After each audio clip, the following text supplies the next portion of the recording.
Baik, selamat malam. Perkenalkan, nama saya Aditya Batalaro dengan NIM 223-011-9. Di sini saya akan mempresentasikan tentang perkembangan teknologi informasi. Ini saja.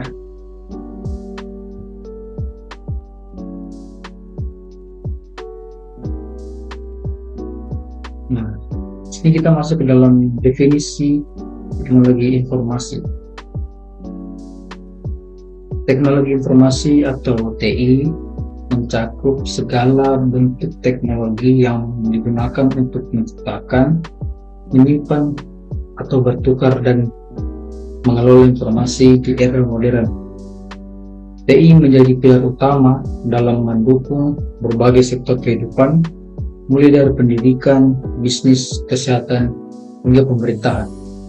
Contohnya platform pendidikan online seperti Coursera dan Khan Academy memungkinkan pembelajaran tanpa batas, sementara aplikasi e-health mendukung diagnosis jarak jauh.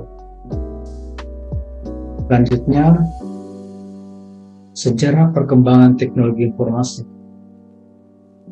Pada era awal atau tahun 1940-an hingga 1950-an, komputer generasi pertama pada 1940-an hanya untuk menghitung dan pada era komputerisasi atau pada tahun 1990-an hingga 1980-an, perkembangan transistor dan mikroprosesor mengurangi ukuran komputer dan memungkinkan pengguna personal. Selanjutnya, era digitalisasi pada tahun 1990-an. Dengan munculnya internet, dunia menjadi lebih terhubung dan membuka era komunikasi global instan, e-commerce seperti Amazon dan eBay lahir di periode ini. Pada era digital tahun 2000-an sampai hidupnya, perangkat seluler dan media sosial memungkinkan koneksi tanpa batas dan di mana saja. Selanjutnya, komponen utama teknologi informasi. Yang pertama mencakup hardware, contohnya seperti komputer, server, dan perangkat IoT. Nah, hardware ini ialah perangkat keras telah berkembang dari komputer besar hingga laptop ultra tipis, dan perangkat IoT seperti smartwatch dan server modern sekarang menggunakan teknologi virtualisasi untuk efisiensi. Kemudian software, contohnya seperti sistem operasi dan aplikasi bisnis. Software kini mendukung aplikasi berbasis AI seperti pengenalan wajah dan pengolahan bahasa alami. Contoh lain dari perangkat lunak manajemen bisnis seperti ERP dan CRM. Kemudian jaringan, contohnya LAN, WAN, dan 5G. Dari jaringan sederhana seperti LAN hingga jaringan global berbasis cloud dan teknologi 5G yang menghadirkan kecepatan transfer data lebih tinggi untuk kebutuhan real time. Dan yang keempat, data, contohnya big data, pengelolaan dan analitik. Big data memungkinkan analisis pola dalam skala besar seperti tren konsumen, perencanaan pola pintar. Contoh Google Maps menggunakan data lokasi untuk menyediakan navigasi yang akurat. Selanjutnya, tren teknologi informasi terkini mencakup AI dan machine learning. yaitu aplikasi di industri seperti ChatGPT dan sistem prediktif. AI dan machine learning, yaitu AI digunakan dalam berbagai sektor seperti layanan kesehatan untuk diagnosis penyakit dan sektor transportasi melalui kendaraan otonom. Dan machine learning sendiri memungkinkan analisis data yang lebih mendalam untuk prediksi pasar. Kemudian cloud computing, yaitu SaaS atau IaaS dan PaaS, mencakup seperti perusahaan seperti AWS, Microsoft Azure, dan Google Cloud, memungkinkan bisnis kecil hingga besar untuk menyimpan data dan menjalankan aplikasi tanpa memerlukan server fisik. Dan yang ketiga, blockchain, seperti mata uang kripto dan kontak pita.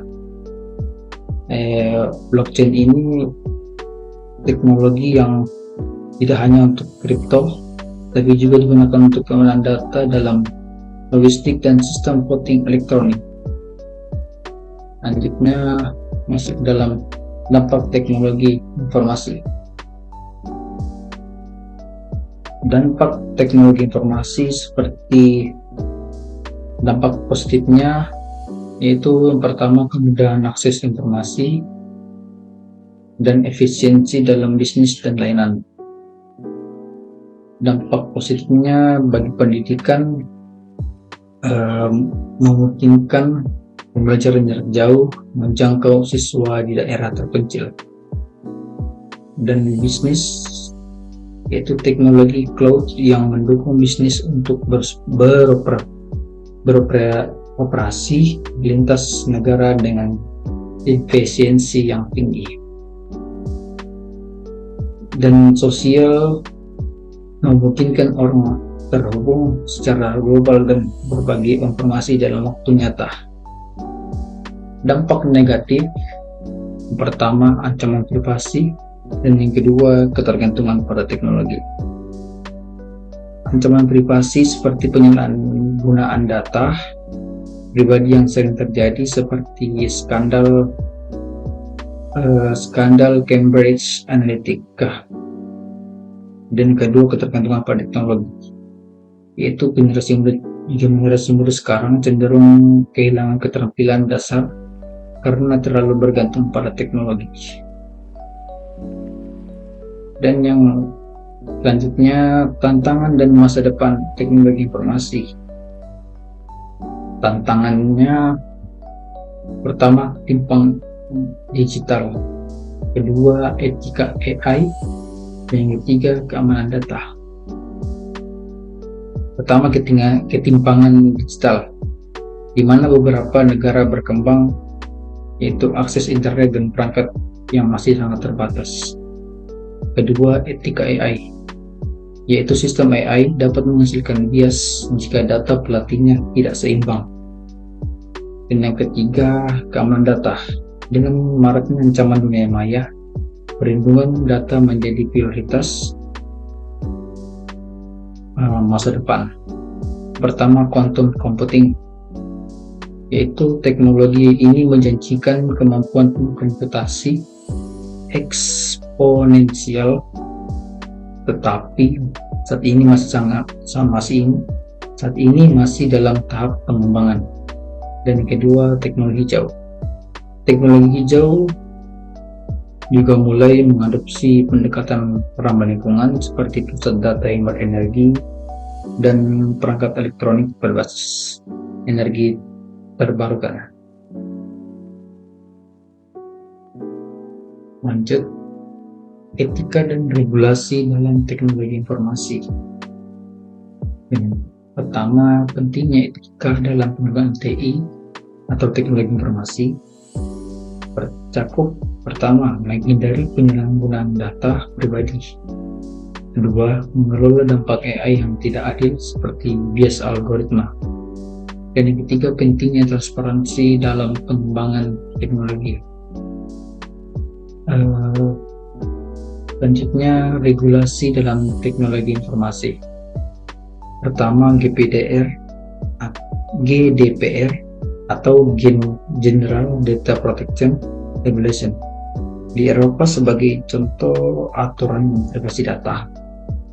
Dan kedua, Undang-Undang ITE atau Undang-Undang Informasi dan Transaksi Elektronik di Indonesia yang mengatur transaksi elektronik, perlindungan data, dan penyebaran informasi palsu. Dan yang ketiga, pentingnya regulasi untuk teknologi baru seperti blockchain dan AI. Baik, di sini kesimpulan yang saya ambil dari presentasi saya. Perjalanan perkembangan teknologi informasi menunjukkan bagaimana inovasi dapat menyebarni dari komputer yang generasi pertama hingga jaringan 5G sampai sekarang. TI atau teknologi informasi terus mempengaruhi cara manusia bekerja dan berkomunikasi. Di masa depan, kolaborasi antara manusia dan teknologi akan menjadi kunci untuk menghadapi tantangan global. Itulah hasil presentasi yang saya sudah bawakan tadi. Terima kasih. Jika ada kesalahan kata, mohon maafkan dan selamat malam.